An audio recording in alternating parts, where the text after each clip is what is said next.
네, 한 주간 전 세계 곳곳에서 일어난 주 이슈들 정리해봅니다. 동의대 정치외교학과 김태환 교수 스튜디오에 나와 계십니다. 안녕하세요. 예, 안녕하세요. 네, 먼저 G7 정상회담 내일부터 27일까지 이틀간 일본의 미에현 이세시마에서 열립니다. 예. 문제는 27일 일본의 아베 총리와 함께 오바마 미국 대통령이 히로시마 평화공면을 방문할 예정이라고 하는데요.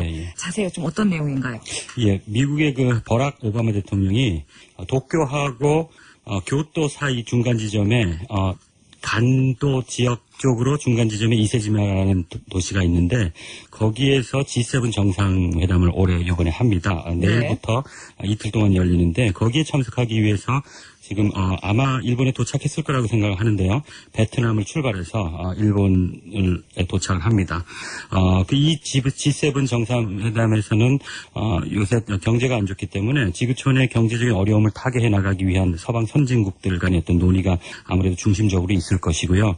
무엇보다도 북한의 핵 문제에 관련해서 서방 선진국 간의 논의가 있을 것으로 그렇게 예상이 됩니다. 그런데 이 회담 후에 마지막 날에 오바마 대통령이 아베 총리와 함께 2차 세계대전에 원자폭탄이 투하돼서 큰 피해를 입었던 그래서 거기에 평화공원이 조성되어 있는 히로시마를 방문하기로 그렇게 계획이 되어 있습니다. 네, 그렇군요. 그런데 이번 오바마 대통령의 히로시마 방문을 놓고 미국에서도 비판이 적지 않은 상황인데요. 히로시마 방문 좀 어떤 의미 가지고 있습니까? 예, 아시다시피 히로시마와 나가사키에 원자폭탄이 투하돼서 2차 세계대전에 일본이 무조건 항복을 하게 된 계기가 됐습니다. 그래서 전쟁을 2차 세계대전을 좀 더 조기에 끝냄으로써 막대한 희생을 줄일 수 있었다는 그런 평가를 받고 있습니다. 네. 물론 원폭 때문에 사망한 히로시마나 나가사키 시민이 통계에 따라서 좀 다르지만 아마 히로시마에서는 9만 명에서 16만 명까지 생각을 하고요. 나가사키에서만도 6만에서 8만 명 정도 사망자가 나왔다고 그렇게 조사를 하고 있습니다. 그런데 놀라운 것은 한국인 사망자도 5만 명 이상이 됩니다. 여기에 아직까지도 아직까지도 고통받고 있는 사람이 상당히 많이 있고 경남 합천에 이런 분들이 많이 계시다고 합니다. 그런데 이 히로시마 평화공원은 원폭 피해자를 기리는 공원이기 때문에 일본 정부에 의해서 2차 세계대전에 가해자가 아니라 일본이 피해자로서의 이미지를 국제화시키는데 많이 활용되어 왔었습니다. 이렇게 이 이유 때문에 여태까지 미국 대통령이 한 번도 방문하지 않았었거든요. 그런데 이 원폭 투하에 대해서 미국이 일본에 사과한다는 그런 이미지를 잘못 보여줄 수 있다는 그런 이유인 거죠. 그래서 거꾸로 2차 세계대전의 피해자가 일본이고 미국이 가해자라는 어떤 역사 왜곡으로 사용될 수 있다 해가지고 미국 내에서도 반발이 심하거든요. 그래서 미국에서도 사과의 의미는 전혀 없다 이렇게 발표를 하고 있지만 역사를 직시하고 있는 미국 내 여론과 또 특히 한국 그리고 국제사회가 이번엔 오바마 대통령의 히로시마 방문을 지켜보고 있는 겁니다. 이거는 아무래도 오바마 대통령이 핵 없는 세상을 열기 위해서 많은 노력을 여태까지 해왔는데 그것과 관심이 있다고 생각합니다. 저는 개인적으로 일본이 전쟁을 할 수 있는 국가, 자랑스러운 일본 만들기, 이런 것들을 위해서 아주 치밀하고 꾸준히 아베 총리와 자민당이 준비를 해왔는데, 이런 아베의 외교적인 승리라고 그렇게 생각을 합니다. 물론, 아시다시피 북한의 핵 개발이라든가 미사일 발사 이런 것들이, 직접적으로 많은, 기여를 했다고 저는 개인적으로 생각하는데요. 미국이 일본과 이렇게까지 밀착하는 것은 바로 중국에 대한 견제도 있지만 북핵에 대한 어떤 견제, 일본의 견제 또 함께 해야 한다는 그런 미국의 그 전략적인 필요에 의해서 일본이 원하는 것들을 오바마가 해주지 않을 수 없지 않는가 그런 생각을 해봅니다. 그러니까 오바마 대통령은 2차 세계대전의 명분이 좀 왜곡될 수도 있는데도 불구하고 이 중국이나 북한을 좀 견제하기 위해서 이렇게 히로시마를 방문하는 거라고 보시는 거죠? 그렇죠. 그렇군요. 근데 사과에 대한 의미는 아니다라고 했지만 과연 그럴까요? 가서 유감을 표현하겠죠? 우리가 북한과 협상을 하고 북한이 이제 회담 평화공세를 펼 때랑 비슷합니다. 우리가 의도하지 않았지만 저쪽에서 그렇게 홍보를 하고 또 활용을 하면 속수무책인 거거든요. 그렇죠. 그런 가운데 인도네시아의 고속철도 수주에 공을 들인 일본을 제치고 네네. 중국이 또 이를 따내서 일본이 아쉬워하고 있다는 보도가 있었습니다. 이 내용도 좀 전해주시죠. 사실 이것은 작년에요. 2015년에 이미 인도네시아의 자카르타에서 반둥에 이르는 한 140여 킬로미터 정도 되는 지역을 고속철도를 놓는 공사를 수주한 적이 있었습니다. 이때 네. 일본이 상당히 공을 들였고 당시까지만 해도 일본이 인도네시아에 대한 투자가 세계에서 가장 컸고 또 공사를 따내기 위해서 많은 공을 들였음에도 불구하고 이것을 중국이 따낸 겁니다. 그래서 한 3시간 정도 걸리는 거리를 40여 분 만에 주파할 수 있다고 하는데요. 이게 인도네시아로서는 첫 번째 고속철도고요. 네. 그래서 일본 입장에서 상당히 아쉬움이 남고 그리고 또 3월 달에, 올 3월 달에 들어서는 2019년 5월 31일 날 이제 완공되기로 돼 있는데요. 네. 완공과 동시에 이제 운영을 할 텐데 향후 50년 동안 중국과 인도네시아의 합자회사가 독점 운영권을 인도네시아 교통부로부터 획득을 했습니다. 네. 그래서 고속철도 총 공사비를 따지면 우리 돈으로 한 6조 원 정도에 이르고요. 여기다가 반백년 동안 독점적으로 중국이 운영을 한다면 중국이 가져갈 수 있는 이익은 그야말로 천문학적이라고 할 수 있는 거죠. 네. 여기서 제가 좀 안타까운 말씀을 드리고 싶은 것은 사실 중국은 2004년에 이르러서 고속철도를 시작을 했거든요. 네. 그런데 지금 현재는 전 세계 고속철도 시장을 거의 석권하고 있습니다. 1위로서. 네. 그런데 한국은 중국보다 훨씬 먼저 시작했음에도 불구하고 아쉽게도 제가 아는 범위 내에서는 고속철도 수출이 하나도 없습니다.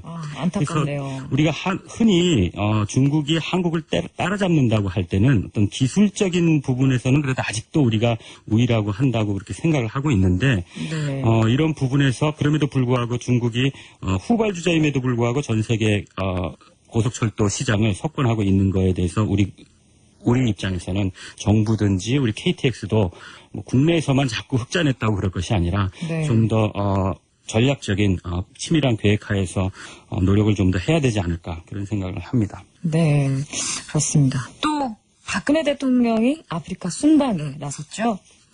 아프리카 이게 오늘 이제 출발하신 것으로 알고 있는데요. 네. 한 일주일여간 아프리카 동부 3개국 지역을 순방하고 마지막으로 프랑스까지 순방하는 그런 계획이 되어 있습니다. 네. 우리가 생각했던 것보다 아프리카 지역은 상당히 큽니다. 인구로 보나 면적으로 보나 아시아 다음으로 아주 큰 나라이고요. 자원도 많고 그리고 또 일부 아프리카 북부 지역이나 남아프리카 공화국이 있는 남부 지역을 제외하면 상대적으로 상당히 경제가 낙후되고 그래서 국제사회에서 많이 소외된 지역입니다. 그래서 네.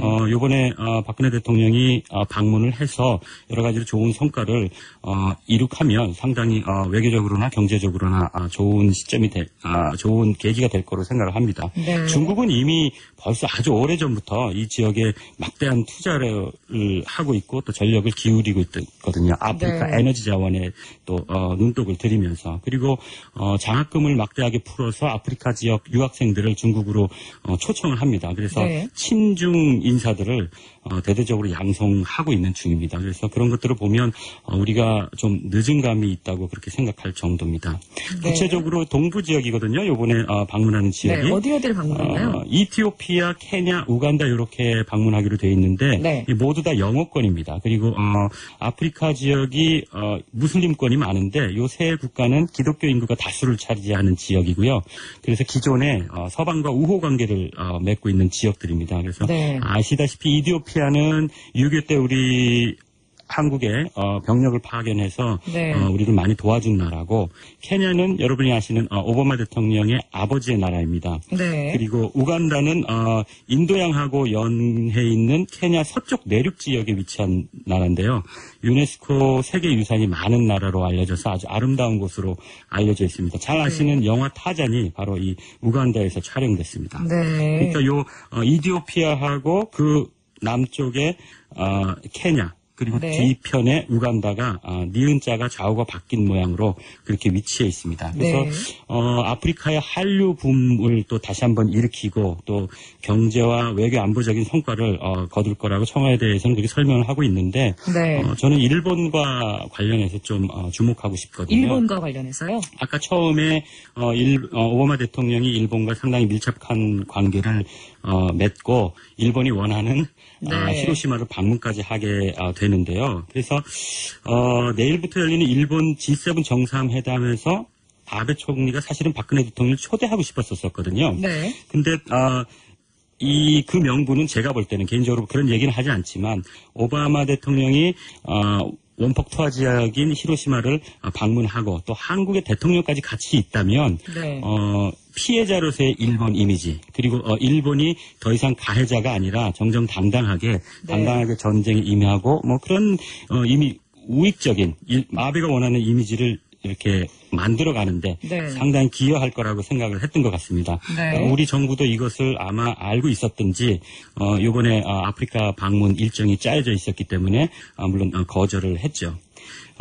그런데 가정하는 게 좀 그렇지만 네. 만일에 박 대통령이 일본을 방문해서 네. 오바마 대통령과 함께 히로시마의 한국인 위령비를 같이 방문을 했다면 이 모양이 좀 더 좋을 것 같습니다. 요즘처럼 이렇게 되면은 미국이 원하는 오바마 대통령의 핵 없는 세상 그리고 평화의 사도 같은 그런 이미지도 부각시킬 수 있고요. 네. 일본이 원하는 것도 할 수 있고요. 우리나라 입장에서는 위안부 합의 때문에 국내적으로 어려움이 있는데 그런 어려움도 상쇄할 수 있고 그리고 또 국제사회에서도 한국인 피폭자에 대한 여론도 이렇게 환기시킬 수 있는 그래서 네. 대승적인 차원에서 미래를 향한 한미일 우호에 어떤 기여하는 모습을 종합적으로 보일 수 있었지 않았을까 네. 그런 생각을 해보는데 그런 면에서 조금 아쉽습니다. 뭐 오바마 대통령 그렇다 치고 우리 대통령이 일본에 가지 않았더라도 네. 좀 더 외교적으로 노력을 그렇죠. 해서 오바마 대통령이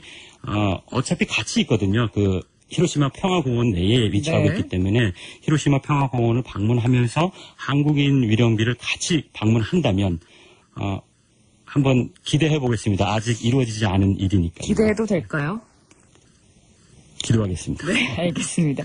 오늘 말씀 정말 감사합니다. 네, 동기대 정치외교학과 김태현 교수와 함께 한 주간 전 세계 곳곳에서 일어난 주요 이슈들 정리해봤습니다.